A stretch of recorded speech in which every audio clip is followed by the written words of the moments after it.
What happens when a kind old man says something innocent, and his family turns it into a reason to push him out? He just wanted to help, to matter, to feel seen. But what happened next shattered everything they thought they knew about growing old. You want to know when it all started to unravel?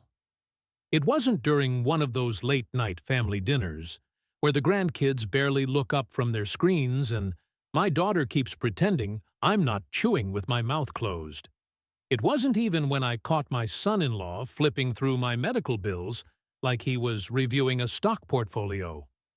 It all started with a sandwich. Yep, a damn turkey sandwich. Let me explain. It was a warm Thursday afternoon. You know, the kind where the air feels heavy, and the birds sound like they're yelling at you just for existing. I had just come back from picking up my great-granddaughter Lizzie from her preschool down the street. Don't ask why I was the one picking her up. Apparently, my time is flexible, which is code for you're old and useless, so just do the errands no one else wants to. Anyway, Lizzie loves turkey sandwiches. And me, being the sentimental sap I am, made her one just like my late wife used to. Soft white bread, thin tomato slices, a touch of mayo, and exactly 3 pickle slices. No more, no less. I sat her at the kitchen island, handed her the plate, and the look on her face made my whole week. Then the door slammed open. My daughter, Carol, stormed in like a hurricane in high heels. She took one look at the plate and snapped, "Dad, did you seriously give her processed meat?" And just like that, the sandwich became a federal offense. I tried to explain. It's just turkey. She's 5. She's not on death row. Carol rolled her eyes so hard I thought she might sprain something. We don't give her that stuff. It's full of sodium. She's on a clean diet. I laughed. Not a cute little chuckle either. The kind of laugh that sneaks out when you realize you've been demoted to inconvenient grandparent in your own bloodline. That's when I said the first phrase, one of the 6. Back in my day, we ate this stuff and lived just fine. You'd think I had said I was serving her lead paint. Carol turned to me with that face, the one that says, "You poor, outdated fossil," and launched into a 5-minute lecture about modern parenting, carcinogens, and some influencer named Maple or Mango or whatever who only feeds her kids air and dreams. And Lizzie? She was just sitting there, holding her sandwich like it was radioactive. That's when I knew I was no longer just the old man in the house. I was the liability. Now, you might think I'm being dramatic. I wish I were. See, it wasn't just the turkey sandwich. That moment was just the first domino. The phrase, "back in my day," unlocked something in my family, a sudden awareness that I was no longer a man with wisdom to offer, but an outdated piece of furniture in their freshly redecorated lives. From that point on, everything I said, everything, was filtered through the lens of he's old, he doesn't get it.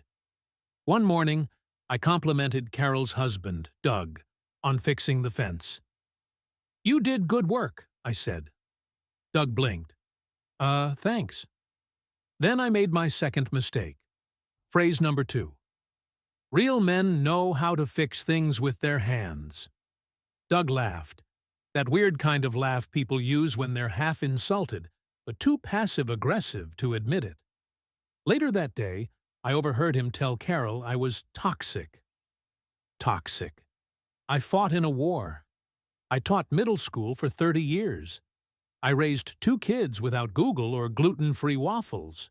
But sure, I'm toxic. The third phrase came out during one of those never-ending family meetings they like to ambush me with. This one was about me contributing to the household. Code for, "We're tired of feeding you." I looked around the table, Carol with her passive-aggressive sighs, Doug with his spreadsheet, and the grandkids pretending to be elsewhere.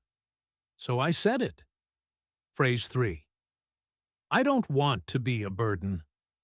Silence. Not the warm kind where people jump in to reassure you. No, this was the kind of silence that confirms you are, in fact, a burden. And no one's ready to say it out loud just yet. Carol tried to smile. Dad, that's not what we're saying. Doug added, we just think you'd be happier in a community, with people your age. A community. The kind with morning Tai Chi and mandatory bingo nights. Yeah, I've seen those places. They smell like regret and overcooked green beans. But I didn't argue. Not yet. Later that evening, I sat outside on the back porch with a glass of lemonade and my old dog, Rudy. He's blind in one eye and snores louder than a freight train, but at least he doesn't judge me for existing. That's when I remembered something my wife used to say. Old age is like being invisible, but louder. Damn, she was right. I watched as Doug walked past the window, phone to his ear. Yeah, he said. It's like talking to a wall sometimes. He still says stuff like, back in my day. Like the world hasn't changed. And I realized they don't hate me. They just don't see me anymore. The next morning, I made coffee for everyone. Call it a peace offering. Or desperation. You choose. When Carol came down, I tried to lighten the mood. I handed her a cup and said the fourth phrase. At least I'm still useful for something. She smiled, but it didn't reach her eyes. By lunch, I was already the topic of another text thread I wasn't supposed to see. Dad is being weird again. Maybe he needs meds. Meds? Hell, maybe I do. Or maybe they just need to stop assuming that every opinion I have is a symptom.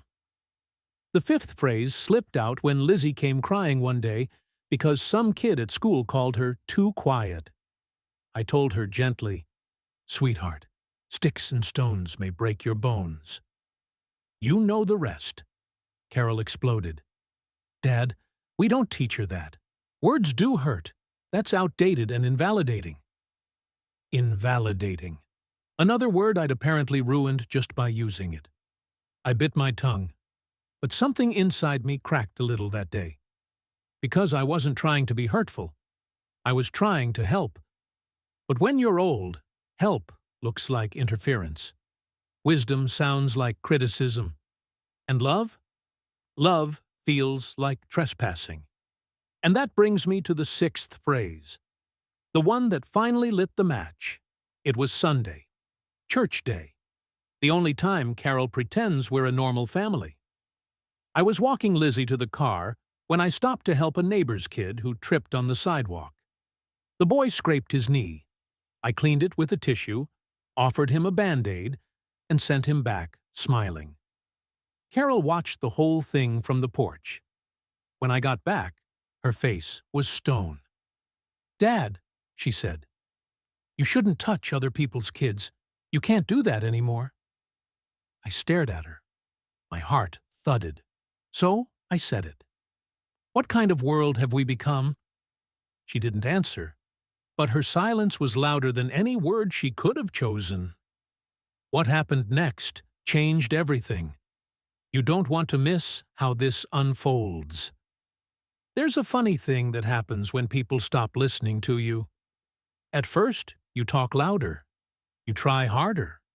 You offer more. You give them stories, advice, comfort. Whatever you've got.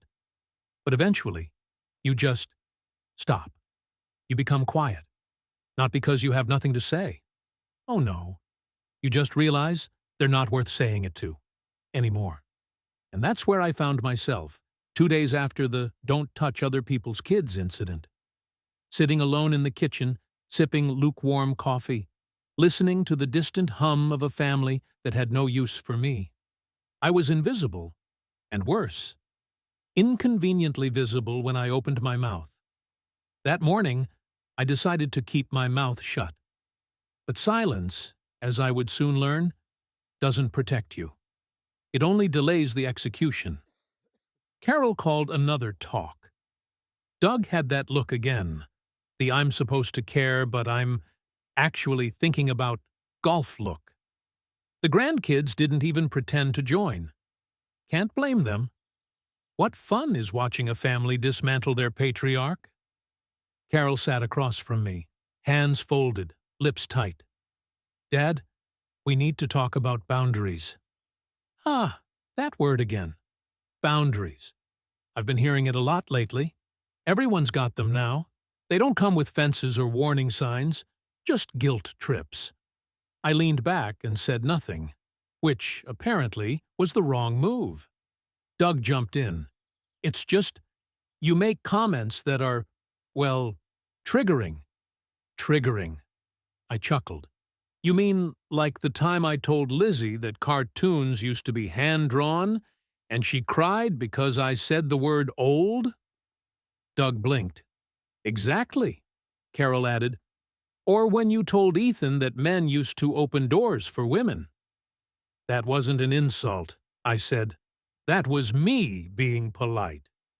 It's the implication, Carol snapped. The implication? You know what's implied when your own kids treat you like a ticking time bomb? That no matter what you say, you're wrong before you even open your mouth. I tried staying calm. I really did. But something inside me boiled. You think I'm the problem? I asked, voice steady. You think this house is uncomfortable because of a few words? Silence. Doug cleared his throat. We're just saying maybe it's time to consider assisted living. Not because we don't love you, but because you'd be around people who understand you better. Oh, the classic, it's for your own good line. Let me translate that. We're tired of you making us look like shallow, passive-aggressive brats. So please go sit quietly somewhere else and play dominoes with people who can't remember what day it is. I stood up, calmly. I see, I said. You want me gone? No, Carol protested. It's not about that. Of course not, I said, grabbing my coat.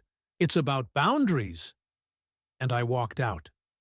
For the first time in weeks, I took a walk that wasn't about errands or expectations.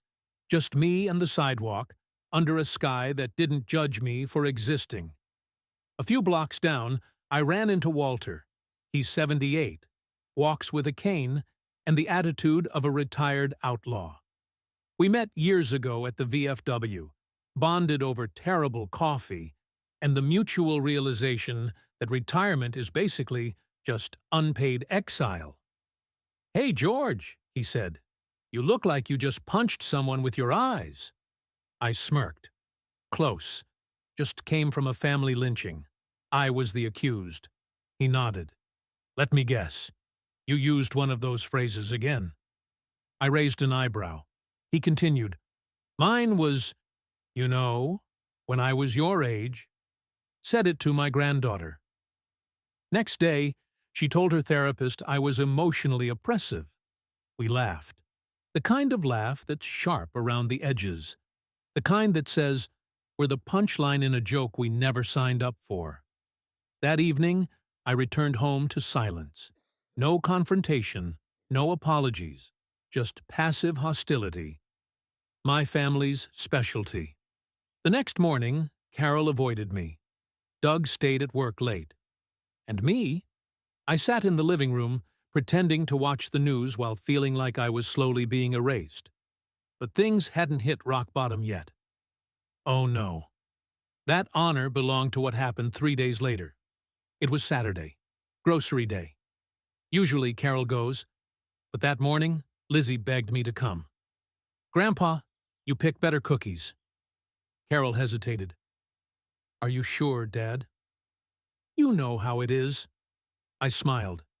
I think I can handle choosing cookies without triggering a national emergency. We drove to the store. Lizzie chatted the whole way. She told me about her class hamster, Mr. Bubbles, and how he once pooped in his own food bowl. I laughed, genuinely. It felt good. In the store, she ran up ahead toward the cereal aisle. I followed, slowly, but not as slow as they think I am. And then it happened. A woman, probably early 40s, designer yoga pants, phone glued to her ear, bumped into Lizzie's cart. Lizzie stumbled and almost fell. I rushed forward, knelt down, checked her knee. "You okay, sweetheart?" That's when Yoga Pants turned around and screamed, "Don't touch her! Who are you?" I froze. Lizzie clutched my arm. "I'm her grandfather," I said. She didn't care. "You shouldn't be grabbing children. Someone call security." People turned. Phones came out. I was suddenly that guy. The headline, "Elderly Man Makes Scene in Grocery Store." Security showed up. I explained everything, Lizzie sobbing behind me. One of the guards recognized me, thank God, and waved it off. But the damage was done. By the time we got home, Carol already knew. Someone had filmed it. It was online, not viral, thank God, but enough to spark whispers in the neighborhood Facebook group. Carol's face was pale. Doug paced behind her like a bad sitcom husband. And me? I walked straight to the kitchen, poured a drink, sat down. And for the first time, I didn't apologize. "You embarrassed us," Carol said later that night. "No," I said. "You embarrassed me." For months, Doug tried to intervene. "We're just concerned." "Concerned? You're conveniently concerned. You want me to disappear so you don't have to feel uncomfortable around someone who remembers the world before everything was a hashtag and a panic attack." That night, I slept in the garage. My own choice. Rudy curled up beside me. Even in the cold, that dog stayed loyal. Lying there, I thought about the 6 phrases again. None of them were violent. None of them were cruel. They were old. Outdated, maybe. But said with love, with care, with experience. But in this new world, experience is suspicious. Wisdom is offensive. And elders? Well, we're just mirrors no one wants to look into. This is the climax. Everything you've been waiting for is right here. Stay with me. You'll want to see how this ends. You ever hit a point where you stop caring how people see you? I don't mean in the "I'm wearing socks with sandals now, get over it" kind of way. I mean truly stop caring. When your dignity is no longer tethered to their approval. That's where I landed. And like most landings at my age, it wasn't graceful. It hurt. It cracked something. But it was solid. I was finally standing on ground that belonged to me again. It had been 4 nights since the grocery store incident. 4 nights since the video, grainy, awkward, and thoroughly decontextualized, made its rounds in the neighborhood Facebook group and among the parent cliques at Lizzie's school. The caption? "Elderly man gets aggressive with child in public. Be aware." Aggressive. I wiped a tear off my granddaughter's cheek and handed her a cookie. Monstrous. Doug wanted to address the issue. Carol wanted time to cool off. I wanted peace. So I gave them space. I spent my days on long walks, read old paperbacks in the garage, listened to Rudy snore like a dying motorboat. No one asked how I was. No one wondered what I felt when the world decided I was a danger. But something inside me shifted. A realization brewed. They weren't going to fix this. I had to fix this. Or burn the whole illusion down trying. It began with a list. I sat at the kitchen table, same spot where I used to read the newspaper before the subscription got canceled, because everything's online now. A blank sheet of paper. 1 pen. I wrote down all 6 phrases. The ones I had said. The ones that supposedly ruined everything. Back in my day, real men know how to fix things. I don't want to be a burden. At least I'm still useful for something. Sticks and stones?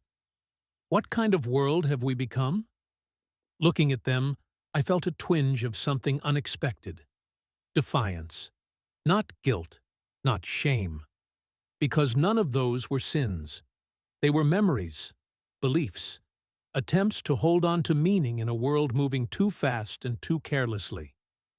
That Sunday, I got dressed in my best clothes. Pressed slacks, clean shirt, combed hair, cologne I hadn't used in months. It was the anniversary of my wife's passing. 3 years since the only person who understood my silences left this world. I stood at the hallway mirror and said out loud, "Martha, you wouldn't believe the circus this place has become." She would have laughed. God, I missed that laugh. But instead of curling into grief, I felt something different. Clarity. That morning, I made a decision. I called a meeting. Not the awkward, passive-aggressive type they usually ambushed me with. My meeting, my terms. I told Carol and Doug to meet me in the living room at 6 p.m. sharp. Doug said, "That's when we usually have screen-free time with the kids." I replied, "This is the lesson, and it won't have Wi-Fi interruptions." At exactly 6 o'clock, they sat on the couch. Faces tight. Carol clutched a notepad like we were about to go over my will. I stood, hands behind my back. Calm, collected. The teacher was back in session. "Let me ask you both something," I said. "What's worse, saying something old-fashioned or treating someone like they're expired?" Doug shifted. Carol frowned. No answer. I held up the list. "You've spent the last few months punishing me for saying these. You've taken 6 harmless phrases and turned them into indictments. But you know what these phrases really are?" I paused. "They're the last threads of identity I had left in this house." Carol opened her mouth, but I raised a hand. "Number you had your meetings. Now it's my turn." I pointed to each line on the page. Back in my day, because I have a day to look back on, because history matters, because maybe, just maybe, not everything new is better. Real men fix things, because building something with your hands used to be noble, not problematic. I don't want to be a burden, because I feel like one every damn day, no matter how many times you say otherwise behind clenched teeth. At least I'm still useful, because I'm fighting every morning to prove I belong here, even if all I do is fix a hinge or tell a joke that no one laughs at. Sticks and stones, because I wanted to teach Lizzie strength, not fragility. And what kind of world have we become, because I genuinely don't recognize this place anymore? A world where a grandfather kneeling to help a crying child becomes a suspect. Carol's eyes welled up. Doug looked like he'd swallowed a brick. But I wasn't done. "You two are raising a family that fears the wisdom of age. You talk about creating safe spaces. But somehow, the one person in this house who lived through war, economic collapse, and personal loss is the only one who doesn't feel safe." They looked stunned. I leaned in. "You want me out? Say it." Doug looked at Carol. She shook her head. "We don't want you out." "Then start treating me like I'm alive, like I'm still George, not just the guy who sits quietly in the corner until you need a babysitter."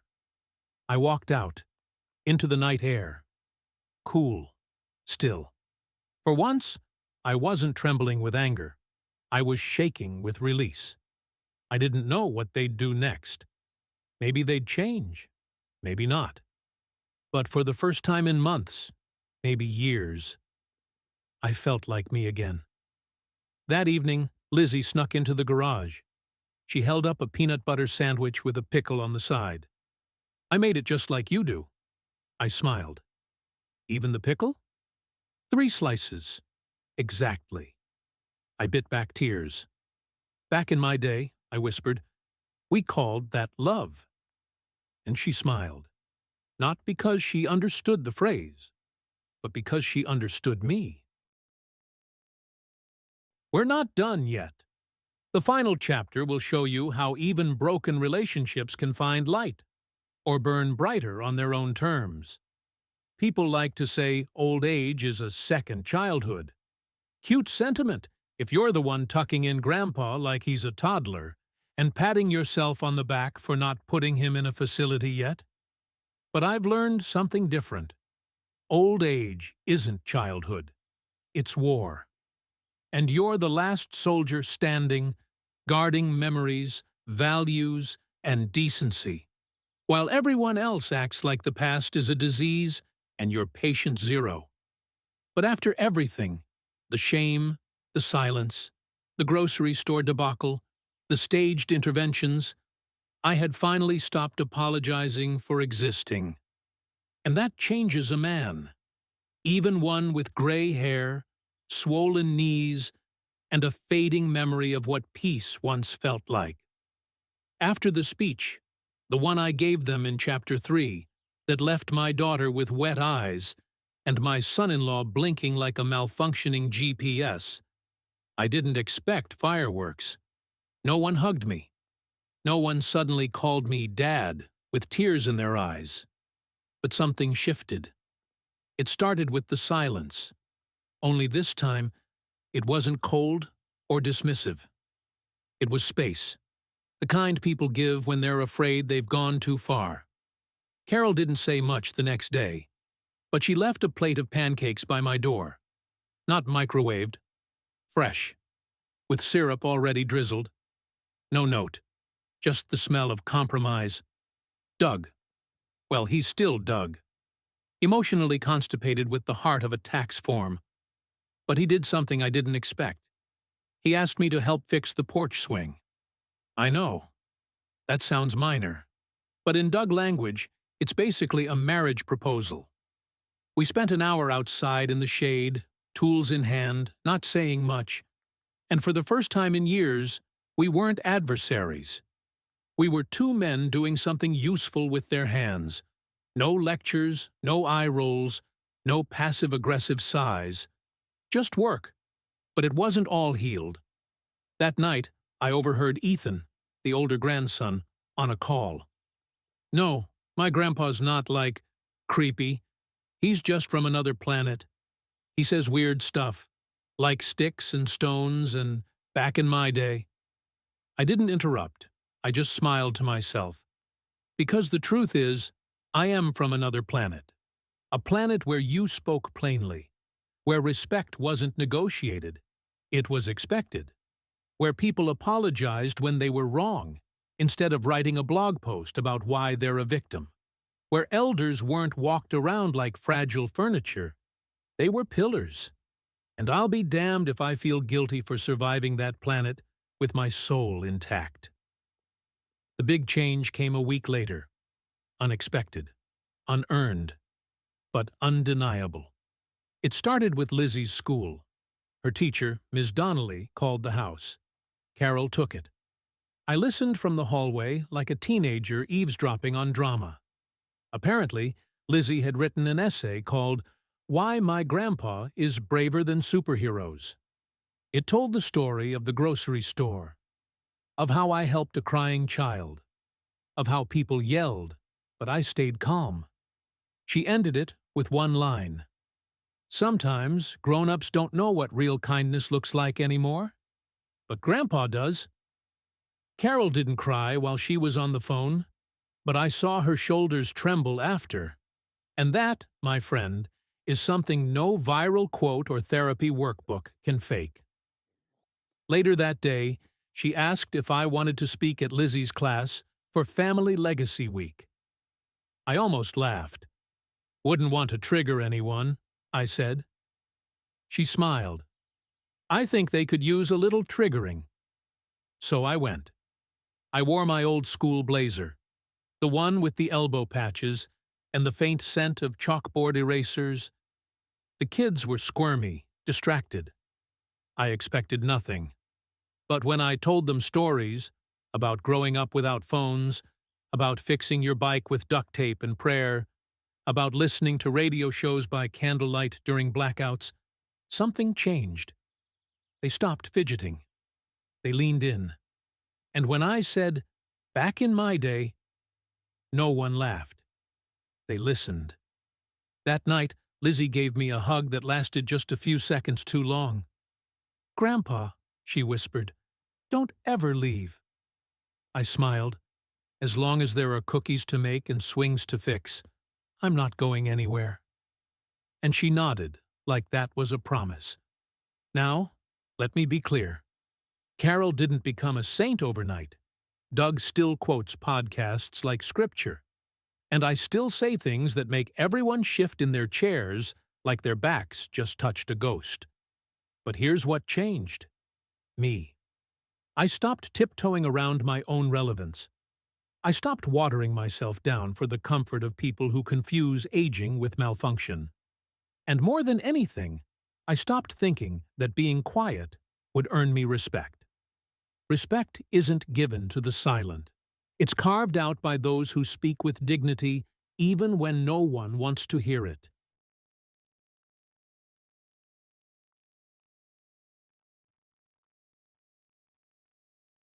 So if you're an old soul reading this, or a real one with wrinkles and receipts to prove it, let me tell you something.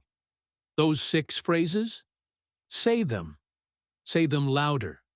Because maybe the world did change. But truth never goes out of style. Final word, I'm still here. Still fixing what's broken, even when it's not just hinges and fences. Still saying what matters.